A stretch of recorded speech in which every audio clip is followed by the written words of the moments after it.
దయచేసి ఈ రోజు మనం బిల్లు పాస్ చేసుకుంటాం అధ్యక్ష. ఈ బిల్లు పాస్ చేసుకుంటే జీవో ఇస్తారు. ఆ జీవో ప్రొటెక్షన్ లేకపోతే ఎవరు కోర్టుకైనా అది నిలబది కాబట్టి దయచేసి దానికి ప్రొటెక్షన్ తీసుకోవాలంటే డెఫినెట్ గా పార్లమెంట్ లో 9th షెడ్యూల్లో దీన్ని అమెండ్మెంట్ చేస్తే మాత్రమే దీనికి ప్రొటెక్షన్ వస్తుంది. ఎట్లయితే జయలలిత ప్రభుత్వం ఎట్లా తీసుకున్నారో అట్లా తీసుకొస్తేనే మాత్రం ప్రొటెక్షన్ వస్తుంది. లేకపోతే క్లియర్ గా బీహార్లో కూడా ఇలానే చేస్తే బీహార్లో క్లియర్ గా కొట్టివేయడం జరిగింది, మధ్యప్రదేశ్లో క్లియర్ గా కొట్టివేయడం జరిగింది.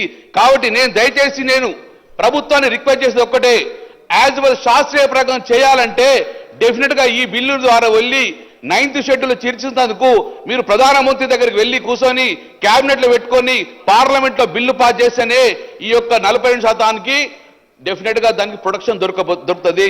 లేకపోతే మీరు జీవో ఇచ్చిన వెంటనే ఇది బీసీలకు అన్యాయం చేసే అవకాశం ఉన్నది. మీరు నిజంగా బీసీల మీద చిత్తశుద్ధి ఉంటే మాత్రం డెఫినెట్ గా యాజ్ ప్రొసీజర్ ప్రకారం మీరు యాక్ట్ ఆఫ్ 1952 యాక్ట్ వేసుకొని ఒక డెడికేటెడ్ కమిషన్ వేసుకొని దానికి 21 మంది, ఆ రోజు అంబానీ శంకర్కి 21 మందిని ఇచ్చిర్రు. ఆయనకు సంబంధం చేసే పవర్ ఉన్నది.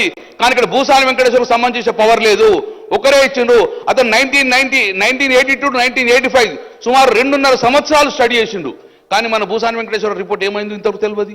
ఏం రిపోర్ట్ వచ్చిందో తెలియదు, ఏమి ఇంతవరకు టేబుల్ చేయలే. మరి దాంట్లో ఏమున్నదో మాకు తెలియదు. దయచేసి మీరు దాన్ని టేబుల్ చేయండి. అందులో ఏమి ఇచ్చిండ్రు రిపోర్టు, ఎన్ని రోజులు ఇచ్చిండ్రు, వాళ్ళు ఎవరికి సంబంధం చేసిండ్రు, ఎంతమంది మీరు మాట్లాడిండ్రు, ఎక్కడ లేకుండా ఉండగా డైరెక్ట్ తీసుకుపోయి మీరు బిల్లు పాస్ చేసుకుని జీవోదిస్తే రేపు పొద్దున న్యాయస్థానంలో నిలబడదు. కాబట్టి తర్వాత అన్యాయం కాబట్టి కాబట్టి మేము అన్యాయం కావద్దు అని చెప్పేసి దీన్ని శాస్త్రీయంగా చేయమని చెప్పేసి మరొకసారి మీరు ప్రభుత్వం రిక్వెస్ట్ చేస్తున్నాం అధ్యక్ష. ఇంకోటి అధ్యక్ష, ఇది మీరు 42%కు డెఫినెట్ గా మేమందరం కూడా చిత్తశుద్ధుడు అని చెప్పి గౌరవ ముఖ్యమంత్రి చెప్పారు అధ్యక్ష. ఇది బిల్లు చేద్దాం, దీన్ని బిల్లు చేసిన తర్వాత రిజర్వేషన్ పోదాం అన్నారు అధ్యక్ష. ఇది బిల్లు పాస్ అయ్యి 9th షెడ్యూల్ చేసుకొని మరి రిజర్వేషన్ వస్తే సంతోషపడతాం. కానీ గౌరవ ముఖ్యమంత్రి గారి చేతిలో ఉన్నాయి మాత్రం డెఫినెట్ గా మీరు ఇవ్వాల్సిన బాధ్యత ఉంది అధ్యక్ష. మీరు కామారెడ్డి డిక్లరేషన్ క్లియర్ ఇచ్చారు, దీనికి ఎక్కడ ఆమోదం అవసరం లేదు, బిల్లు అవసరం లేదు, గవర్నర్ పంపడం అవసరం లేదు, రాష్ట్రపతి పంపడం అవసరం లేదు అధ్యక్ష. మీరు క్లియర్ గా మీ చేతుల పైన ఒక్కసారి గౌరవ ముఖ్యమంత్రి ఇట్లా ట్రిక్ చేస్తే అయిపోతుంది. ఏం చెప్పారు అధ్యక్ష, 42% మంత్రివర్గంలో స్థానం ఇస్తాం, 40% ఇస్తాం అధ్యక్ష. మేము కోరుతున్నాం మీరు మీ మంత్రులు ఎవరన్నా 42%లో మీ 18 మంత్రులు 40% బీసీలకు మంత్రులు చేయండి, మీరు సంతోషం. ఎవరైనా కానీ ఒక బీసీలని మంత్రి చేయండి అధ్యక్ష. తర్వాత అధ్యక్ష మీరే మాట్లాడారు ప్రతి సంవత్సరం కూడా మేము 20,000 కోట్లు మీ బీసీలకు బడ్జెట్ పెడతామని అధ్యక్ష. 20,000 × 5 లక్ష కోట్ల బడ్జెట్ మా బీసీలకు వస్తుందని చెప్పి అధ్యక్ష. 20 నెలలైంది అధ్యక్ష, 20 పైసలు మా బీసీలకు బడ్జెట్ మీరు పెట్టాలి. 20,000 కోట్లు అంటే ఎక్కడున్న అధ్యక్ష, మీరు పెట్టలేకపోయారు అధ్యక్ష. మీరు ఇంకా నేను ఒక్కసారి ఇది మీ చేతిలో ఉన్నది, ఇది చట్టం అవసరం లేదు, ఎవరు అవసరం లేదు అధ్యక్ష. మీరేం చేసిన అధ్యక్ష,